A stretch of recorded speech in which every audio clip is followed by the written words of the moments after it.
Welcome back to the Bruce Poinsette Show. We have a special guest in studio today, Tara Sonali Miller. How are you doing today? I'm good. I always get nervous talking about things that I care about. So I'm like a little heart racing, but I'm very excited. Thank you. Tara is the co-owner of the Bhakti Yoga Movement Center, which is in Southeast Portland, if I'm correct. Yeah, and also you recently got married, so congratulations on that. Like that's in order. Thanks, I appreciate it. How's married life treating you? Married life is good.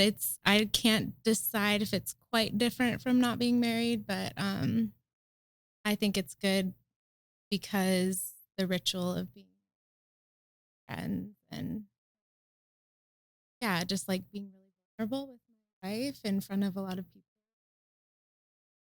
That's what about it now.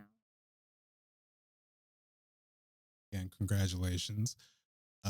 So we connected at like a sort of like entrepreneurs kind of like gathering thing, and the conversation of yoga came up, which is how I found out you were co-owner of Bhakti Yoga Movement Center. But I will say one thing I did not mention during that time, and it will be a little bit of a weird confession to make right now, but it's on air, and I weighed to myself, this be awkward or awkward enough to where we should do it on air. So we're doing it. Anyways. I can't wait for what's going to happen. Yeah. So I was like, yeah, I've been doing yoga for like 10 years now. I think we talked about that. What I didn't say is that like the vast majority of that is like YouTube white girl yoga, which I don't know. We actually did a segment earlier on cultural appropriation. So yeah. This is a big confession right now. Yeah. It's a big confession. Yeah. So I gotta, confess to the world, or it's like weird confessing to you. But it's just like, yeah, should I feel guilty? Do I need to repent? What do you think? How do you feel about it? I know this is an interview with me, but I'm curious about how you feel. It's so there was a time where I feel like I wasn't as aware of like resources and things out there. So I was like, oh, well, this is kind of like what's readily accessible, and what, my first, someone put me on to yoga, what, YouTube was just readily advertising to me. So I just kind of like did the thing where it's like, oh yeah, let's just do what's easy. Yeah. As become more aware of resources, you become more aware of like other creators. It becomes like, this feels weird. And it's not like that's the other thing we were talking about earlier, where it's not the like just in your face, like, ooh, this feels super gross. Like, this person is delightful. I don't know what to do. Yeah. But yeah, it's just in the back of my mind, it's like one of those things where it's like something just kind of feels off, even if it's not like overtly gross, if that makes sense.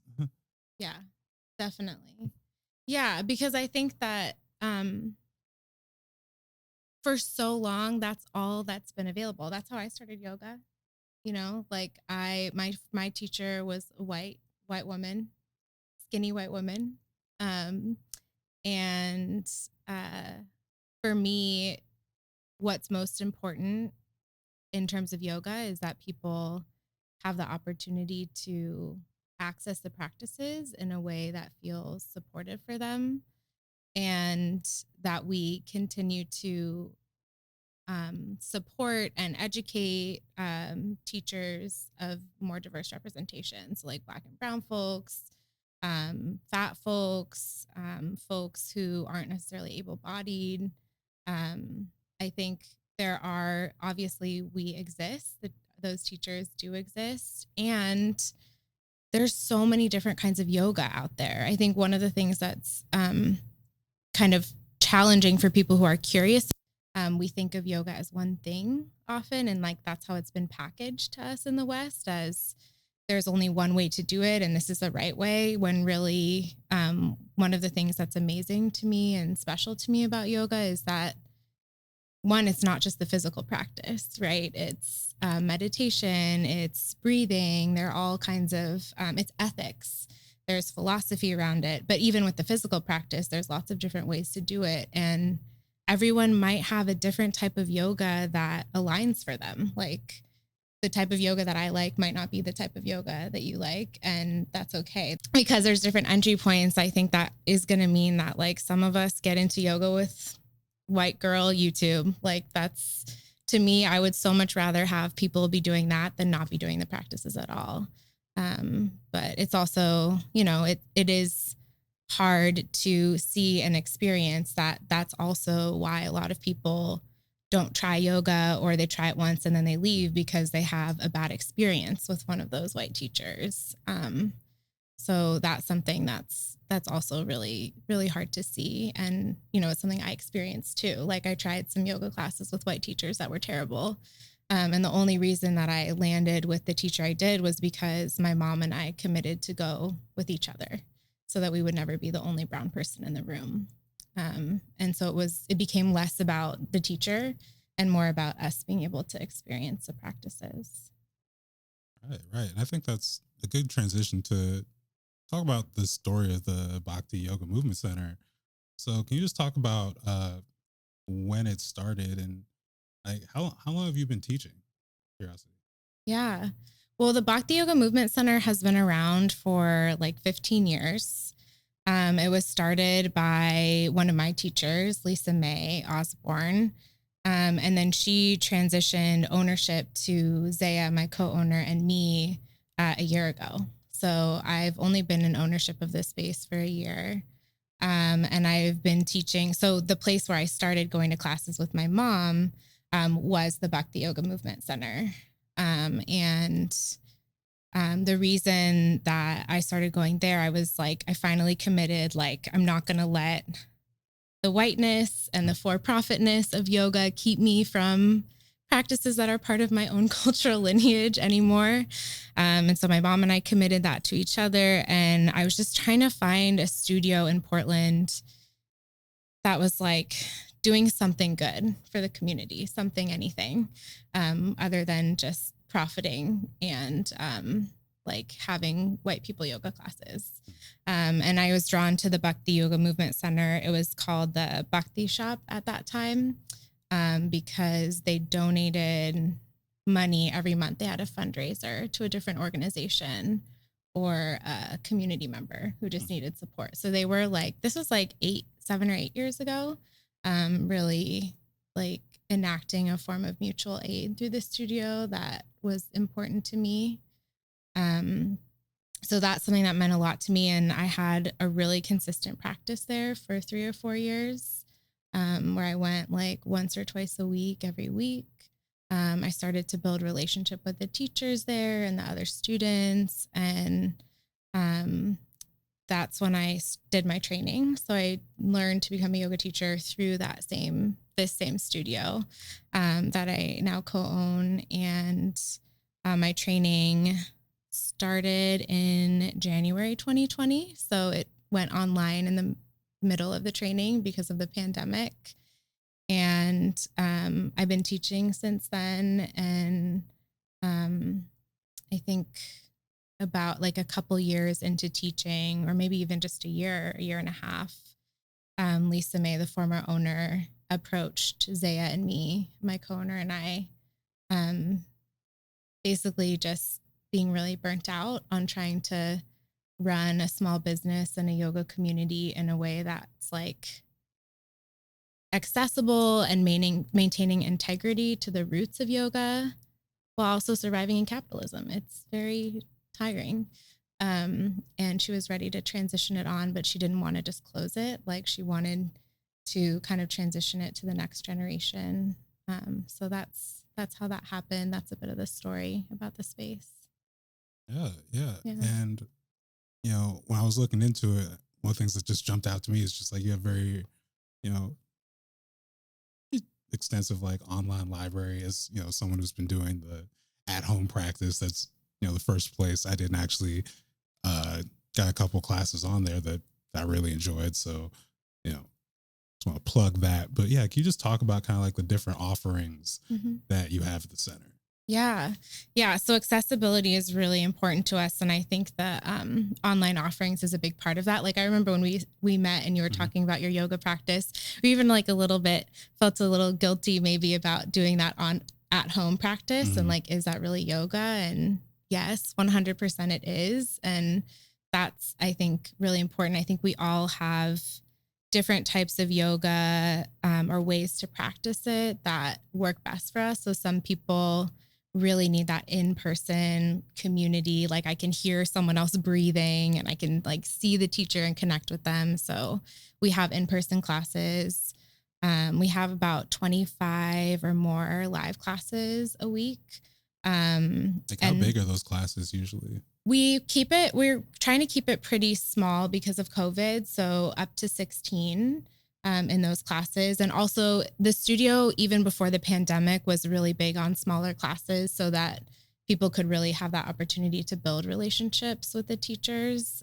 We try to like know all of our students, know their names, know things about their families, because being moving your body in collective and in person can be really vulnerable. And it's important to us that we're like building relationship with each other. Also, I mean, maybe you've experienced this, but a lot can come up when you're practicing yoga. It's not just a physical practice. And so people can have, emotional experiences. And we just want to be able to support people through whatever they're going through.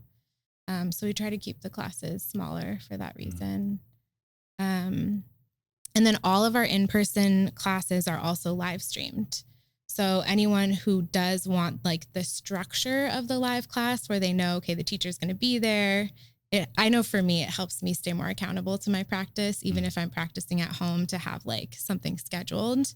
But for people who, so many reasons, like if you have childcare, if you don't have access to good transportation, like having that at home option is really important. And then we record a lot of those classes. So that's what our on demand library is, where you can take classes, at any time, whenever it works for your schedule. And we try to make the price of those really accessible too. Mhm. Um, and we have an equity pricing program. So we have our regular class rates, and then for folks who can't afford those, they can reach out about equity pricing. And then we also have our BIPOC only class once a Mhm. week and our queer and trans class once a week. Nice, nice. So like with like the BIPOC class, for example, Yeah. like what would that look like? Is that just like like a certain level, certain yeah, what's the structure? Yeah, great question. We try to make it all levels. And then usually what we'll do, like so it's a rotation of teachers. So we have, right now in that rotation, we have three of us who teach every other week. And I basically just check in with people when they get there and just see what they're wanting. So if everyone's wanting something slow and restorative, that's what we'll do. If people want to be a little bit more active and move energy, we'll do that. Sometimes, usually it's a mix. So we'll Mhm. just do a mix, and we just really try to meet people where they're at. Awesome, Yeah. awesome. Is that like a certain day of the month? Yeah, just Yeah. when is it? Nice. It's every Tuesday. No, every Thursday at 7 p.m. Every is the Thursday, BIPOC 7 p.m. class. Yeah. Cool. Yeah. Well, just gonna plug that for the audience. Yes. But yeah, Thank you. you've kind of talked about some of these while we've been doing this interview, but yeah, is there something that maybe you haven't identified yet that you feel is like the biggest misconception that you kind of hear about yoga? You have to be flexible to do yoga. Hmm. Yeah, that is what I most commonly hear. My wife said it to me, like I can't, I would like try to get her into class because, when you do something that feels really good for you, you want to bring all your loved ones in. And she's like, oh no, I can't do it. I'm not flexible enough. And it's taken a long time for me to undo that myth that she Hmm. has. I'm not really flexible naturally. So I definitely had that idea before I started. Um, so yeah, I think, the idea that you have to be flexible to be able to do yoga One of my teachers says if you can inhale and exhale, you can do yoga. So it doesn't even have to be physical at all. And even the physical practices are not about flexibility. Right, right. So, for people watching, if you're like, oh, I need to do things like maybe like modified poses, and obviously, for those who haven't done yoga, I guess there'd be some explanation of that. But like, there's even things like chair yoga and whatnot when it comes to accessibility. So it's like it really is like all levels. Yes, exactly. And even in one class, like we could have one class where there are four different people doing completely different things. I think our teachers at our studio really try to offer a lot of options in every class that they're doing rather than this idea that like everyone should be doing the exact same thing at one time. And we have, a chair yoga class every Thursday from 2 to 3. That's online only. Our teacher moved to Costa Rica, Michael, during the pandemic. So he still teaches from there. Mm.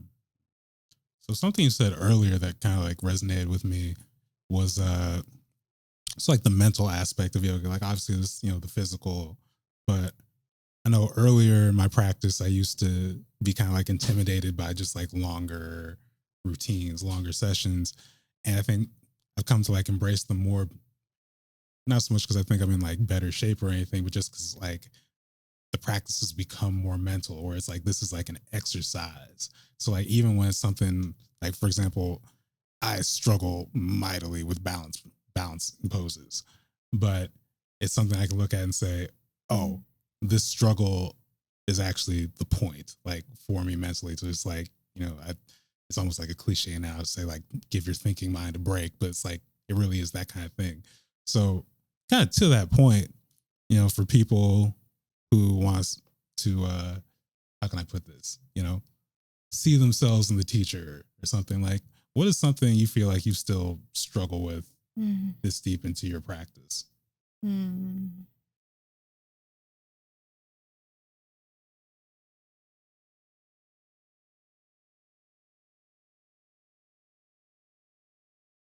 I definitely still, well, I think even though I know in my heart that yoga isn't about achieving something, Mm-hmm.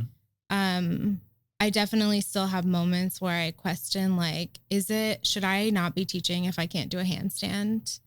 Like, is there a physical aspect of the practice that I should be striving for if I'm going to be teaching this to other people?